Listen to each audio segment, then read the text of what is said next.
What's going on, guys? How you doing? In today's video, we're doing some of these behind the scenes extras, the bonus material off of R30. I found it.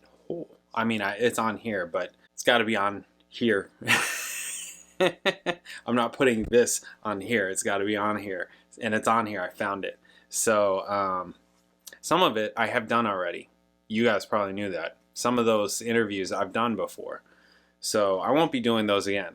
I will be doing the ones that I have not done. The one that we're doing today is from 1990 Juno Awards Artist of the Decades interview. It's a little bit long, but we're gonna just do it. We're gonna knock it out in one video. I'm gonna be doing all of the bonus material off of R30 at this 5 p.m. slot until we're done with it. So I'm not sure how many there is. There's probably maybe a dozen or so. So cool stuff. I figure we just finished R30. Let's do the bonus stuff. Let's make it happen. So we're doing it. If you're new here, please subscribe. Check out my videos, all kinds of videos, reaction videos, bass videos, music videos. Check it out. If you like the channel, all kinds of ways to support the channel. I do donation requests. All that information is in the description below. So check that out. Thank you, guys. Okay, so let's do this. R30 1990 Juno Awards Artist of the Decade interviews. Checking it out. Let's do this. Bam. I joined right on the crest of everything when the American contract had just been signed, and they had already started to set up a U.S. tour and everything. So that was all going on, but nobody believed it. I didn't believe it. You know, when the manager came to me and said, yeah, we got a band, you know, we got a U.S. contract, and we're going to start a tour in August. And I'm like, I've heard all those things before. You know, I'd be in a small band, and our manager would go to Toronto and talk to the record company, and they'd say, oh, yeah, well, yeah, maybe we can do something. So the manager would get all hyped up, and he'd want you to be hyped up, and he'd say, yeah, I think we're going to get a deal here, and we're going to be out on tour opening for, you know, Jethro Tull or something. Oh, yeah? So you believe it, and then there's no problem there because it's all positive, but when it doesn't happen, you know, you tend to be, being that young and being that ambitious, you know, you really get crushed by it. So I heard all this stuff, and I didn't believe it at all, that, you know, this band that I'd never heard of at the time could possibly have a U.S. recording contract. So basically we went off to the U.S. with all of that being true and in place, and disappeared as far as Canada was concerned because they still hadn't heard of us. And it wasn't until we started appearing on U.S. TV shows at the time and getting some attention by radio down there that suddenly, you know, to our great surprise, when we got the Juno for Most Promising Group in like 74, 75 or something like that, we were astonished because, you know, we couldn't get a high school gig in Canada at the time. Around the time of Caress of Steel, we kind of had a setback, and that was kind of a negative time. So maybe around that time, we were pondering the future a bit. Caress of Steel was an important record in our development, but it certainly wasn't a very successful, commercially successful record. We were very proud of it. Yeah. I like it. But unfortunately, it didn't do that well. And it was at a transitional point where we were going from an opening act to a special guest with the occasional headline gig. And the gigs weren't doing too well, and we were hundreds of thousands of dollars in debt, so management was worried, the record company was worried, everyone was worried. Things were dark, and there was no support from outside us, you know, even from the record company, from management, even from our road crew, you know. Everybody was down on us. And we were working the most depressing places, tiny little clubs in suburban United States, you know, the way in the outskirts of Chicago and stuff, playing these divey little biker bars and stuff. And we called that, even at the time, the Down the Tubes tour. Half jokingly, but obviously half reflecting on the reality of it. I remember we were sitting in the van, and we had a long talk about direction and, you know, whether we were doing the right thing. And we came out of that discussion feeling very positive about the direction we were going in. And we were quite, you know, fired up and angry about everyone's reaction and lack of belief. And suddenly, enormous crisis where we were all on our own, basically, and no support and very dark future. And had to examine that, you know, how do we counter this? Well, fortunately, I think anyway, the way we chose to counter it was with anger, you know, just bang, forget it. And 2112 was a result of that, and it was a very angry album, and the theme of it, even of the individual against the mass thinking, I guess angry for Canadians, was the implicit theme of it, but it was also our theme, you know, it was also what was really angering us. So I think all of that conviction went straight into the music, and the whole album was made in like a month, so it was made under under concentration, but also in Wow. a concentrated That's period wild. of time. So I think there was also the possibility for that to happen, for all of this angst and all of this rejection and this resentment and everything that we felt did go into those grooves, I feel, and also spoke out, you know. It was true accessibility in the sense that it was communication. We were communicating our anger and our rebellion, and we're not going to take it anymore, and this is what we say in tough. You know, all of that was in there, and suddenly that album spoke. Of course, everybody then felt, oh, yeah, we knew it all the time. Yeah. See how they changed? I mean, a lot of the Right. reviews we got in the early days, We're bad. they were biting. You were nasty. Yeah. But, you know, you slag them off, you know, you slag them right back, and you go, what does he know when you're younger? And then every once in a while there'll be one that you'll pay attention to and will teach you something about what you're doing, which is, I guess, the role of criticism. But unfortunately, they're few and far between, helpful criticism. Right. We just fell through the cracks, basically, and an anomaly is the other way of saying that. Our record company was our American record company was in tremendous disarray at the time, and we were just, you know, allowed to stumble around. And in every respect, yes, having made really made our name on the stages, really, rather than through radio or through press. And radio for us was a response. You know, once we became popular enough as a live band, the request lines started to light up often enough about us that radio stations played us. And again, that was a very well-defined turning point with moving pictures. Our popularity reached a certain critical mass, basically, where it couldn't be held down that far anymore, and radio was forced into a very reluctant position of having to play us. But, you know, you're just as distrustful of good reviews. I mean, every time there's a really overly great review, you go, what is this? And you don't really have any respect for it either. So, you know, you're never happy, really. Yeah. It's just that every once in a while you get that review that compliments you and criticizes you, that you kind of grabs your attention and makes you focus in that maybe this person is really sensitive to what we're doing.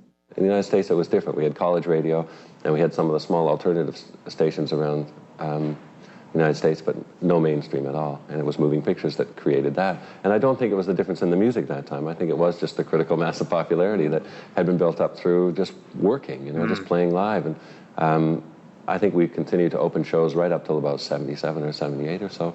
So we were still being seen by a lot of people who wouldn't pay money just to come and see us. The fact that we've been kind of an anti-image band, but not really militantly. Yeah. It's kind of been accidentally an anti-image band, which is You just didn't pay in the attention end to come it. You around to just be our image wear what you want. to a certain degree. You don't specifically think about it.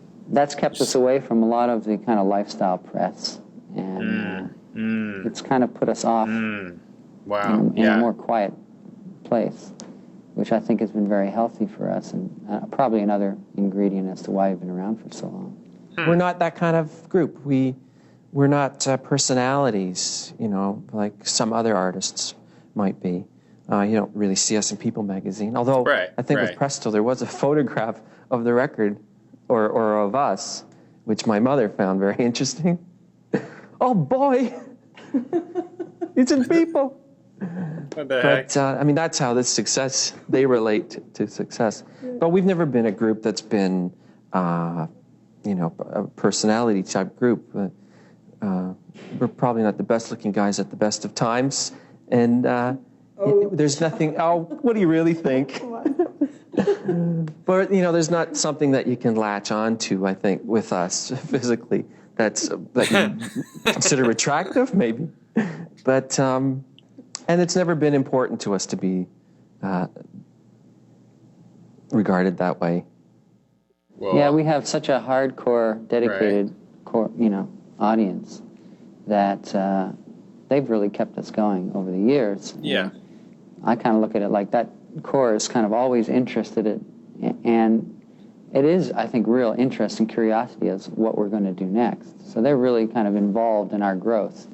And regardless of which way we grow, I don't think they immediately turn off. They kind of listen and go, oh, this is what they're doing now. It's interesting. And then there's other fans that kind of come and go. When we do an album that happens to suit the popular mood, then, you know, it expands. And then when it doesn't suit the popular mood, then it shrinks a little bit. That core keeps us ticking. In, I guess that was about 1980 or so, people were coming to our concerts that, you know, I don't think they had any idea why they were there, but it was the thing to do that year, to go see Rush. So I think everything doubled for us that year. Twice as many people were coming to see us, twice as many people bought our record, and then with the next record and the next tour, it all went back to normal. I mean, our audience has really grown with us over these couple of decades. You know, we're not the only ones with thinning hair in that hall. There are lots of our fans that are, you know, our age, that have been there since the first record, or maybe the third record or fourth record. And that's I think, the most rewarding thing of it all, to see the people that have been there and supported you and grown with you all along and never wanted anything more from you than another record.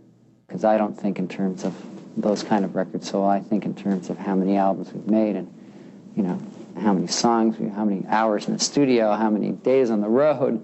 That's what I remember when I think back to our history. I don't think of so many units sold in Swaziland or wherever. Sure, totally, you know. yeah.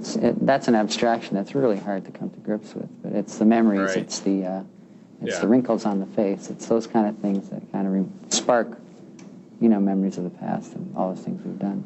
There have been records we liked a lot that have been overlooked, and never understood why, but then sometimes later on they have a renaissance, and suddenly people start to go back to them and realize what eluded them at the time. Maybe Grace Under Pressure was like that.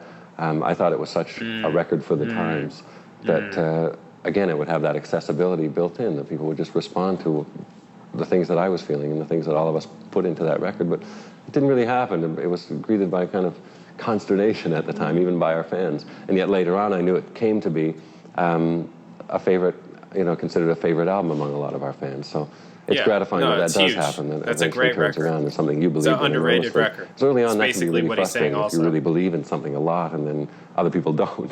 It's like, oh, what do we do? And I think the 2112, I think that was one album that was us. Nobody else sounded like that. And probably Farewell to Kings was another one of those records where we were very happy with a new place that we've gotten to musically, and Moving Pictures, and to a large degree, Presto was that kind of album.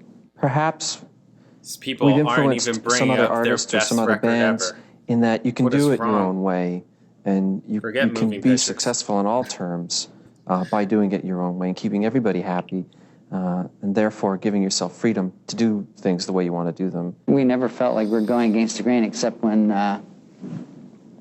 people would either tell you or things would not be going so great, and you felt like you were going against the grain. But really, we just did what we did. There was no great master plan, and there's never been. It's like we're starting to write this coming Monday, and none of us know what the hell we're going to write. We just get together, You're just and gonna write. everybody's a little anxious, and something comes out. There are bands, a few bands. Dream Theater is an example of a fairly young band that's writing in a style that pushes their musical abilities to the furthest point, and they can. And there are a number of bands that are like that have said that we've influenced them that way, and that's certainly satisfying to know that there are still a lot of young musicians that really want to go out there and just be great musicians. We were lucky in so many ways. The element of chance just shone for us, because by all, if I wrote down the things that we set out to do, to be the kind of band that wouldn't be dependent upon this and wouldn't compromise for that and wouldn't tailor ourselves for pop radio and all that and wouldn't play the role of pop group and wouldn't have giant hair, you know, all the things that we wouldn't do alone, you know, let alone what we decided we would do. If you added all that up, you would definitely write under it, forget it, failure, you know, no hope. And in retrospect, I see it that way too. It's astonishing to me that not only did we break through, but we have survived up till now. I think part of it is that we're a three-piece band. You get three people, it's often easier to work that way than more than three. You tend not to break into factions, obviously. We get along very well as friends. We really enjoy each other's company. We laugh an awful lot. I think that's probably been the key, is our collective sense of humor over the years, and it's helped us to weather some of the tougher times. When we started, people kind of expected you to have, they gave you some time to develop. You had a couple of albums to show your stuff, to get it together. Right. Before they just kind of hacked you off the label. Yeah, like if it worked or not. I think the attention span is much shorter now. I think you have less time to develop. And he's saying that in 1990 And I think we partly learned it from experience, because when we first went on the road, we opened up for so many years for other bands. You know, we were on the road with Kiss for years, and we saw how the unstable members of the band couldn't survive, and the stable members did and have. And we opened for bands like Aerosmith and saw how reckless self-destruction, you know, was not the course for the future, you know. So we just learned balance, I think, and we didn't have to overreact. Again, the way they didn't insist that no one else in the world should drink because we're hopeless alcoholics, you know, none of that was necessary, because we could learn these lessons slowly. And we could see, okay, if people are playing this role, we used to watch them dealing with celebrity and dealing with fame, watch them dealing with the decadence and the excesses that are possible. You know, when you have that much free time and disposable income and everything else, all these things can happen so easily, and we saw them happen firsthand. You know, watch these people that we were with every day going through these things. And I think that was an important lesson that taught us that, you know, if we want to survive as we are, instead of becoming the role, and that really was the choice, as I perceived it then and as I do now. You can either play this role and become it, or fight it. Yeah. But it's not easy. It really isn't, because you're expected to do that. You know, you're expected to play this role, and you're expected to be some kind of idol by everyone, by your fans. You know, everyone expects that kind of thing, and they can't believe that you could possibly want to do anything ordinary or just be an ordinary person. We've been fortunate in that we've had control over the music that we write and record, and we've had a very loyal audience that's grown with us over the years. So when things go right, you know, why try to fix it? I guess that's been the perception around the band, on the things that, I guess, management and record company and all that. And because of that, we don't get any external pressure on us, really, to speak of. And we're left freer to do what we've always done and what we always will do, I guess. There it is. Very cool. Yeah, nice. It was a good interview. Cool stuff. Them just like in 1990, looking like 1990, reflecting back on the early years, their career, right? All that stuff. Yeah, very interesting. The Going Down the Tubes tour. Yeah, that was good. It's always good to hear just these people's perspective and the different things that are interesting. You know, them recognizing that they're not like fashion icons. It's like, yeah, no, you're not. But that is also like an interesting angle where it's like, you know, that kind of puts you in a place as opposed to putting you in a different place, right? It's like, okay, you guys aren't going to be on these magazine covers. You're not tabloid people, right? You're not that kind of thing, which, I mean, we have that stuff now. We have both, I would say, like people that are tabloid people. Like, I'm talking about celebrities that are like tabloid celebrities, and celebrities that are not really tabloid celebrities, but they're still celebrities, right? Celebrity is kind of different nowadays, because now there's more. It's just very different. There's you know, TikTok celebrities, and you know, there's so many different like avenues and places where it's like you may be known on TikTok, but you're not known other places. You know, there's different levels, I suppose, that would be, of celebrity. There always has been, but you know what I'm saying. Anyways, very cool. Brought up Dream Theater. Wow. That was like, yeah, 1990. That was super early on. Dream Theater. When did Images and Words come out? 89? Or 88? When did Images and Words come out? Or 90? Was it 90? 80. They started in 85.